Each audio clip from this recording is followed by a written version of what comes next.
guys, it's Jessica from Peace Love Books, and today I'm here with an exciting video. I'm just really excited about all the videos I'm putting up this week because this one is romances with disabilities in them. So one of the main characters has a disability of some sort, whether it is a physical disability, a medical disability, or a learning disability is one of them. And so I have a lot that I'm going to share with you. I haven't done a video like this before, so my list is huge. And I do know that Avery and I believe Bree from In Love and Words have posted disability rep videos already, so I will link both of them down below. Before I get into the video, I do want to show you my new sweatshirt. This one is from Hello Lovely, of course, and it says, "I want a love that is out of this world," and this is like a sci-fi romance sweatshirt because we all know and love the Ice Planet Barbarian series. So my link is always down below. If you use the code PEACE15, you save 15% at their shop, but they're my favorite and I literally live in their clothes. So that's what I want to share first, but I'm going to go ahead and get to all the books that I have to share. So I have a lot. I have both historical and contemporary, and so the first one actually inspired this video is My Darling Duke by Stacey Reed. I'm actually 70% into the audiobook right now, so I'm finishing the rest of it today, but I absolutely love this one. I feel like I've noticed more so in historicals disability rep than I have in the contemporary romances I've been picking up. So this one, he was actually hurt in a fire, and so I believe he ended up saving his sister, and he is heavily scarred on his face. He'll wear a mask when he goes to balls and stuff now, but he hasn't been in society in 10 years and he has to stay in a wheelchair a lot of the time. The doctors told him he'd never leave the wheelchair, but he's worked really hard and can walk for a few hours at a time. He really pushes himself past his limits and he is just in agony all the time with his muscles and his scarring. And so our heroine is a wallflower, and she's 24 and she is just like at her wit's end of what to do because she also has a sister who needs to have a husband. Her family needs marriage of some sort, and so she decides to post in the paper that she is betrothed to this notorious duke who hasn't been seen in 10 years, and he is like, who is this woman? And she like ends up getting his solicitors to like start a house for her and like a credit line for her, even though she didn't really want to. It was like more them like pushing her to because they like think she's actually the betrothed. And so he actually comes back into society to see like, who is this woman that's like saying she's my fiance. It's absolutely amazing. I'm vlogging this book for a specific video, but I absolutely love it. I love how she is just like so determined to help him. He pushes himself so hard, and I love this book. I would definitely recommend this. Another one I have that I completely forget has disability rep because it's just so normalized, and that is Getting Schooled by Christina C. Jones. Our hero has a prosthetic leg, and it's just like a normal part of the book. It's like, oh hey, you have a prosthetic leg, and like, yeah, and like it's really a cool way that it's integrated into it. I really loved it. And so in this one, our hero and heroine meet at a college course. She is the graduate assistant to her mom, and he's in the class and she reads his essays and kind of like falls for him through his writing, and it's kind of hate to love because he like gets a bad grade on it, an essay, not bad I think, but like worse than he wanted to do. So he wants to go and talk to the professor, butts heads with her, and it's a lot of fun. I really love this book, and I really liked how he had a prosthetic leg in this book as well. The next book I have has anxiety rep / PTSD, and that is The Duchess War by Courtney Milan. Our heroine actually experienced something in her past, and now she is terrified of crowds and being the center of attention, and that really affects the plot like in the second half of the book. And so in the beginning, she is kind of betrothed to this guy and is like hiding from him, and then runs into the Duke who finds her, and she doesn't want to draw any attention to herself. She has secrets, and he is like, who is this woman? But then someone is accusing her of putting these pamphlets up around trying to instigate workers to like unionize and like protest against their employers, and they think it's her. And so she's like, no, I can't have people looking into me or paying attention to me. So she tries to figure out who did it, and her and the Duke spend a lot of time together. It's absolutely fabulous. I really love this. I really like how he is so overprotective of her and really helping her work through her struggles with her anxiety. So this one is great as well. The next one I have is one that I read a long time ago. It's like over 4 years ago I read it, and that is Stay With Me by Mila Gray. This one is book 2 in the series. It can definitely be read as a standalone. Our hero is actually blind, but there's no medical reason why he should be blind because he was in the military. An accident occurred and now he's in a military hospital, and he's just sitting there trying to wait for his sight to recover. Our heroine is actually training dying, I think, at the hospital, and she ends up taking care of him, and then they end up falling in love with each other, and it's so great. It's definitely a damaged hero. He has a lot of trauma from what happened while he was at war and like why he went blind, but I absolutely love this. It looks YA, but is actually a new adult because all of them, I believe, take place when they are like college aged. So this one, fantastic. The next one I have is Dearest Rogue by Elizabeth Hoyt. This one is like book 8 in the series. I read it as on its own, but I would definitely recommend reading the previous book before it because the previous book is her brother's book and he talks about her a lot.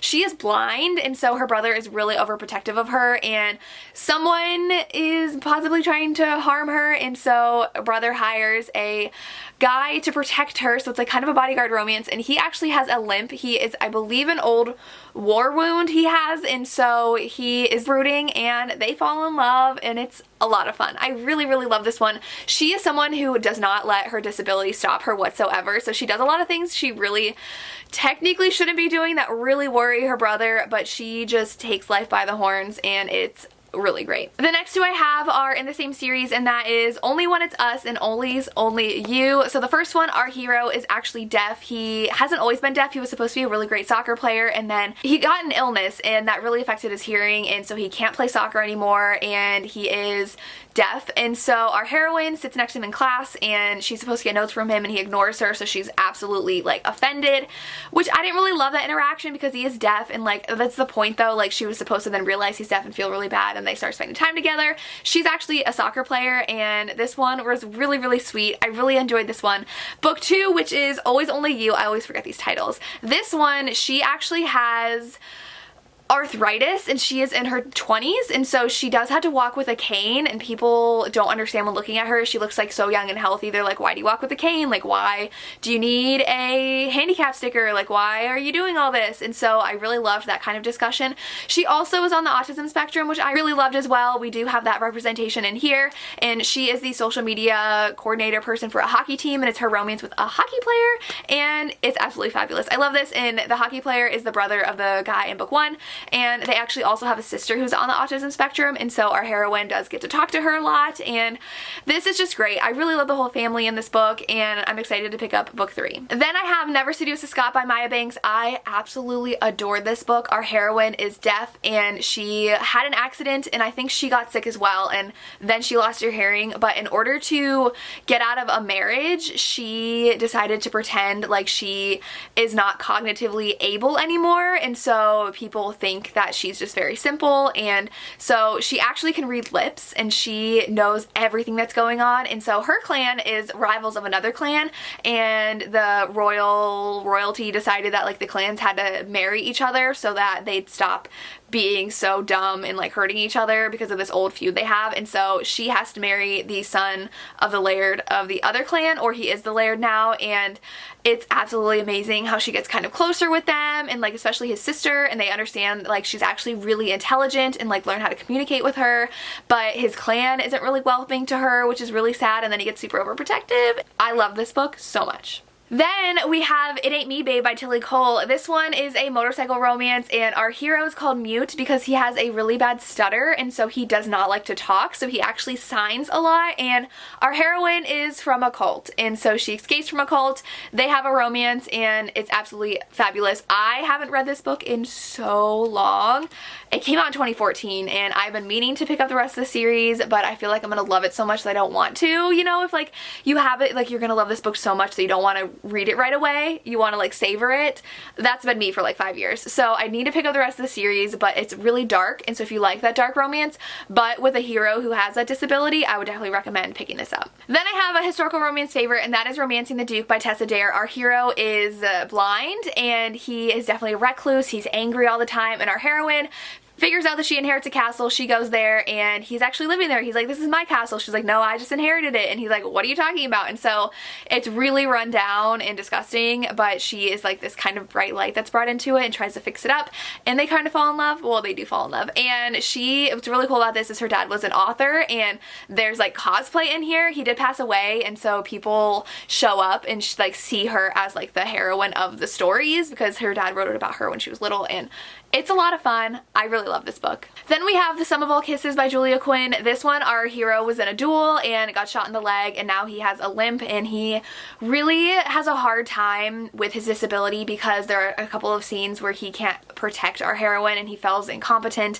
and just angry at himself for not being able to. But there are really sweet scenes in here because he doesn't want to feel like a burden to her, but then she is there not as a burden but just wants to help and love him, and it's really, really sweet. I really, really love this one so much, and they have to like travel to a wedding together. She's like put in charge of him to make sure that he's like okay during the wedding, and it's really sweet, and so I really like this one. It is book 3 or 2 in the series. I think it's book 3, so I would recommend reading them in order, but this one is my favorite. Then this one holds a special place in my heart because I am an English teacher and I am finishing up this week my master's in literacy, which is all about teaching people how to read. And so, spoiler alert, by Olivia Dade, our hero actually has dyslexia. We do get a lot about his past and how his parents were teachers, and so frustrated with him and so awful about his disability, and it absolutely broke my heart. But he is a fan fiction writer, he is an actor, and so he's figured out a lot of ways to still read and write with his disability and really show that he is a successful writer who can produce such amazing stories. And he falls in love with someone who's also a fan fiction writer, and they met like on a forum, and there's plus size representation in here, and this book is just absolutely fabulous.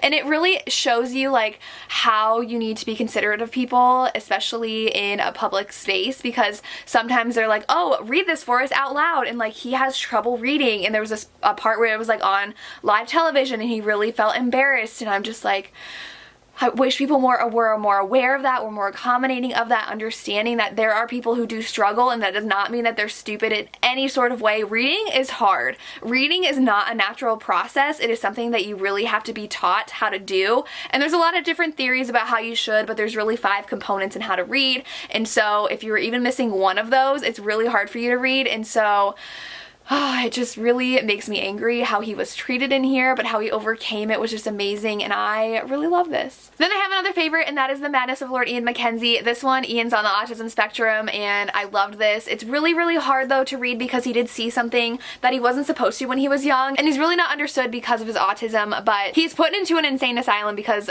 really of what he saw, but like they use his disability as a reasoning for it, and so his family is super overprotective of him now that they got him out of there, and now he's an adult. And Beth is our heroine, and she is a widow, and they start like a physical relationship at first because they really like each other, and then they fall in love, and it's just amazing. And the last one I have is Maybe Someday by Colleen Hoover. This is one that I don't talk about a lot because it's so old, but I still really love this one. Our hero is a deaf musician, and I think it's amazing how Colleen Hoover talks about music for deaf people and how he still writes and how he still plays music. And our heroine, she is cheated on in the beginning by her boyfriend and her best friend, so she has to move out and ends up moving in with Ridge, and they start writing music together and falling in love, but it is forbidden because he is also in a relationship with someone else for a reason. So it's heartbreaking, one of my favorites of all time, and I just love it so much. And those are my disability rep recommendations. Let me know down below if you've read any of these and what your thoughts are. I do want to say I do not myself have a disability, but when I read these,